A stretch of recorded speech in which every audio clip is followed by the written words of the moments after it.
Hello everyone, this is Ankita Awasthi. Welcome to my channel Ankita's business. तो बच्चों, जिस चीज़ का आपको इतने टाइम से इंतज़ार था और कहीं ना कहीं इस यूनिवर्सिटी के बारे में बहुत सारे बच्चे पूछ रहे थे कि मैम जो सेंट्रल यूनिवर्सिटी ऑफ हरियाणा है उसकी लिस्ट कब आएगी, तो जैसा कि मैंने ये क्लियर भी किया था कि जैसे ही इनकी लास्ट डेट होती है उसके अप्रॉक्स कुछ दिनों बाद ही अपनी मेरिट लिस्ट को यूनिवर्सिटीज़ अपलोड करना शुरू कर देती हैं।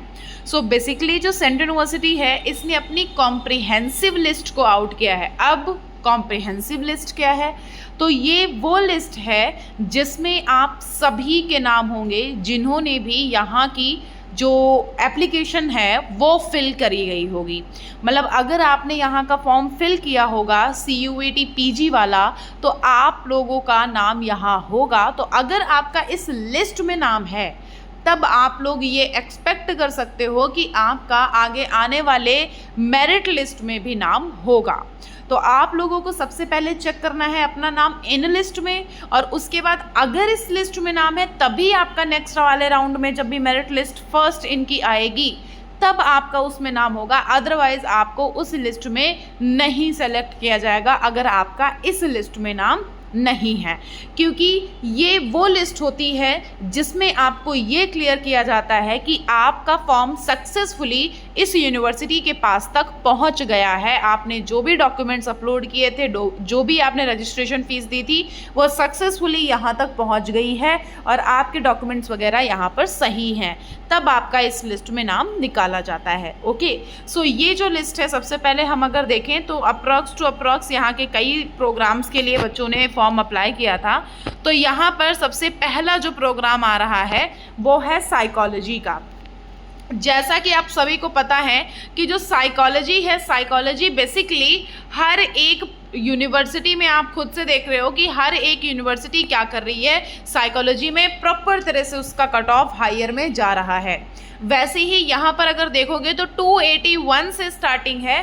281 जनरल कैटेगरी अभी यहाँ पर देख लो, उस हिसाब से कट ऑफ यहाँ पर जा रही है। और ये इतने 281 हायर मार्क्स वाले बच्चे ने यहाँ पर फॉर्म अप्लाई किया है। फिर 190 वाले देखो, 180 वाले देखो, 160 वाले देखो, मतलब लास्ट 15 नंबर तक भी बच्चों ने एडमिशन के लिए फॉर्म अप्लाई किया है। बट आप सभी को मैं ये क्लियरेंस देना चाहती हूँ कि आप लोग साइकोलॉजी के लिए अगर यहाँ चांस नहीं मिल पा रहा है, सो प्लीज़ एंड प्लीज़ आप साइकोलॉजी के लिए और यूनिवर्सिटीज़ में देखो, क्योंकि साइकोलॉजी ऑलमोस्ट यूनिवर्सिटीज़ में कट ऑफ हाई कर रही है। ठीक है, ये चीज़ आप देख, तो ये चीज़ आप लोग क्लियर कर लेना, क्योंकि जो हमारा साइकोलॉजी है इसमें ऑलमोस्ट यूनिवर्सिटीज़ की जो कट ऑफ है वो थोड़ी सी हायर है। ठीक है, ये चीज़ आपकी हो गई। ये तो हमारा था साइकोलॉजी का।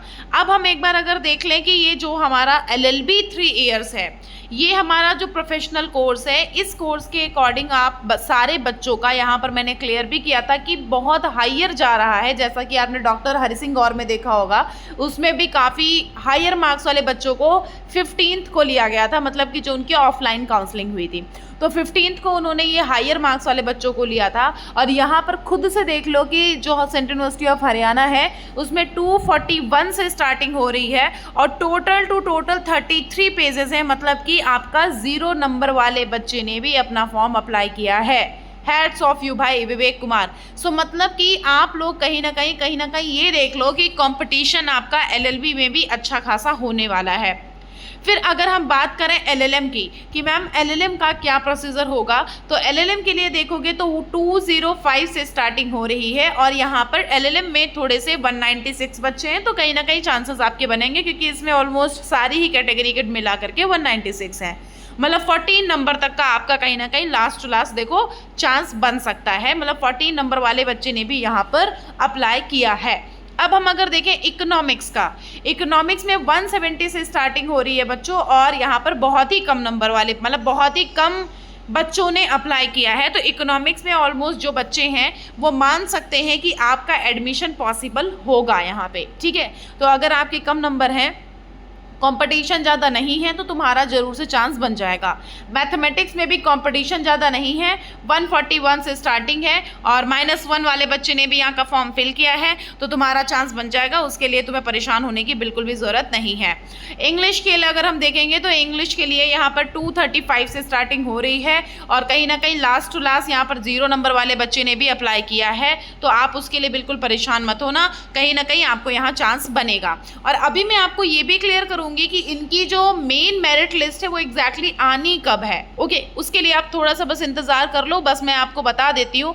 आप देखो, जैसा कि इसमें जो ये कंप्यूटर साइंस एंड इंजीनियरिंग है, इसमें देखोगे तो 147 मार्क्स वाले बच्चे ने स्टार्ट किया है और बस यहाँ पे 0 नंबर वाले ने भी, मतलब आपको यहाँ पे अच्छे खासे बच्चों को चांस मिल सकता है, क्योंकि अप्रॉक्स टू अप्रॉक्स जितनी सीट है उतने बच्चों ने तो समझ लो अप्लाई ही नहीं किया है ना। और जर्नलिज्म एंड मास कम्युनिकेशन में अगर देखोगे सो ये जर्नलिज्म एंड मास कम्युनिकेशन में 200 शेड्यूल कास्ट है और ऐसे आप अगर देखोगे तो इसमें भी बहुत ही ज़्यादा कंपटीशन बिल्कुल भी नहीं है, 75 ही टोटल है।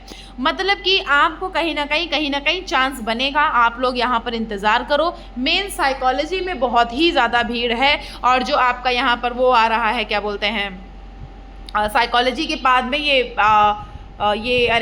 कौन सा था, साइकोलॉजी के बाद में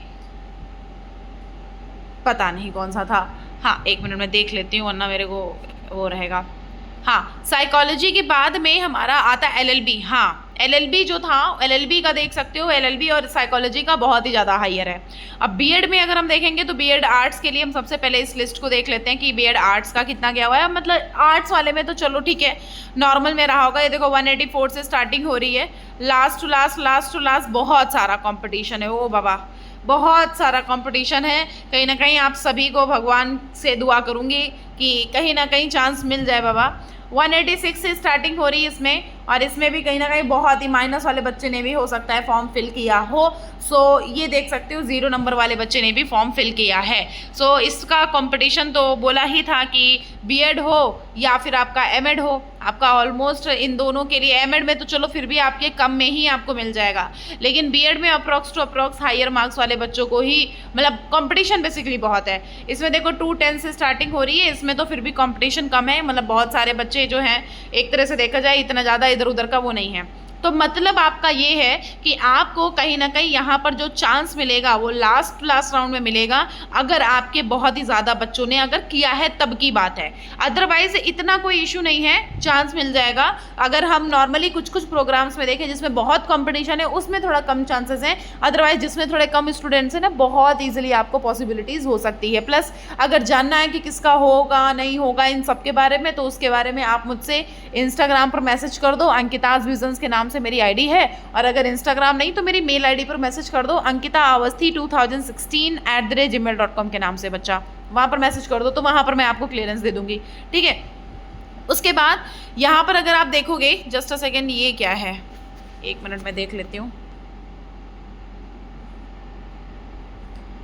अभी भी इसमें हो रहा है क्या, एक्सटेंशन हो गया है इसमें पोस्ट ग्रेजुएशन का, 30th इसकी लास्ट डेट थी ना। हाँ ठीक है, अब देखो, अब मैं आपको यहाँ पर शेड्यूल बता देती हूँ बेसिकली क्या शेड्यूल रहने वाला है आपकी। ये हर एक उसका एक्सटेंशन लास्ट का हो गया था, अब हम शेड्यूल बता देते हैं कि बेसिकली जो आपका यहाँ पीजी का शेड्यूल है वो कब क्या लिस्ट आ सकती है। देखो, फर्स्ट मेरिट लिस्ट 7 जुलाई, जिसमें आपको टाइम मिलेगा पेमेंट करने का 7th, 8th और 9th जुलाई का। मतलब आपका यहाँ पर लिस्ट आएगा, फिर आपको पोर्टल लॉगिन करना होगा, वहाँ पर पेमेंट का ऑप्शन आएगा, पेमेंट करना होगा और ये पेमेंट आपको 7 to 9 जुलाई के बीच में ही करना है। फिर आपकी वैकेंसी सीट की लिस्ट कब आ जाएगी, 10th जुलाई को। 10th जुलाई की लिस्ट आ जाने के बाद आपका सेकेंड राउंड जो शुरू होगा वो 11th जुलाई को होगा और 11 जुलाई को राउंड शुरू होने के बाद आपको पेमेंट का ऑप्शन 11, 12 और 13 के बीच में आएगा, तो आपको यहाँ पर पेमेंट करना पड़ेगा। फिर सेकेंड लिस्ट के बाद में देखा जाएगा कि कितने बच्चों ने सीट छोड़ी या कितने बच्चों में नहीं लिया, तो उसके बाद वैकेंसी सीट की लिस्ट अपलोड हो जाएगी 14th जुलाई को। 14th जुलाई के बाद आपका थर्ड काउंसलिंग आएगा और थर्ड काउंसलिंग आपका 15th को आ जाएगा, 15th जुलाई को। फिर 15th जुलाई और 16 जुलाई और 17 जुलाई को आप यहाँ पर फीस पेमेंट करोगे। उसके बाद जो भी वैकेंट सीट होगी वो 18 जुलाई को आएगी। फिर आपकी जो क्लासेस हैं वो बेटा 14/7 से शुरू हो रही हैं, ऐसा इन्होंने बता दिया है। 14/7 से स्टार्ट हो रही हैं, मतलब कि जो भी पहली काउंसलिंग के बच्चे हैं, जो भी पहली काउंसलिंग में जिनके नाम आ जा रहे हैं, वो ईजिली 14 जुलाई से अपनी क्लासेस को स्टार्ट कर देंगे। अब ये 14 लिखा तो है, लेकिन मुझे एज सच लग नहीं रहा है कि 14 से सारा सब कुछ शुरू होगा। मुझे एज सच मतलब फीलिंग नहीं आ रही कि 14 से होगा, ठीक है। और इनका जब भी कोई ऐसा मतलब फिजिकल डॉक्यूमेंट वेरिफिकेशन या ऐसा कुछ होगा तो उसके बारे में हम आपको क्लियरेंस दे देंगे। सो ये सारी चीज़ें आपकी थी जो मुझे बतानी थी। मुझे लगता है कि अभी इनकेस कोई भी कन्फ्यूज़न होगी तो आप मुझसे पूछ लेना, मैं आपको बता दूंगी। और ऐसा कोई भी कन्फ्यूज़न वाली बात यहाँ पर नहीं है। और जब भी कुछ हॉस्टल के रिगार्डिंग आएगा या फिर और कोई पब्लिक नोटिस आएगी तो उसके बारे में मैं आपको यहाँ पर क्लियरेंस दे दूंगी। तो उसके लिए भी आपको बिल्कुल भी टेंशन लेने की ज़रूरत नहीं है। मैं आपको बताऊँगी कब क्या हॉस्टल का प्रोसीजर होगा, कब यहाँ पे जो भी इंस्ट्रक्शन होंगे वो क्या रहेंगे क्या नहीं रहेंगे उसके बारे में। अभी लिस्ट में अपना नाम देख लो, लिस्ट में नाम अगर है तब आपका आगे आने वाले प्रोग्राम्स जो भी राउंड्स होंगे तो उसमें चांस होगा, अदरवाइज चांस कम होगा। Thank you so much.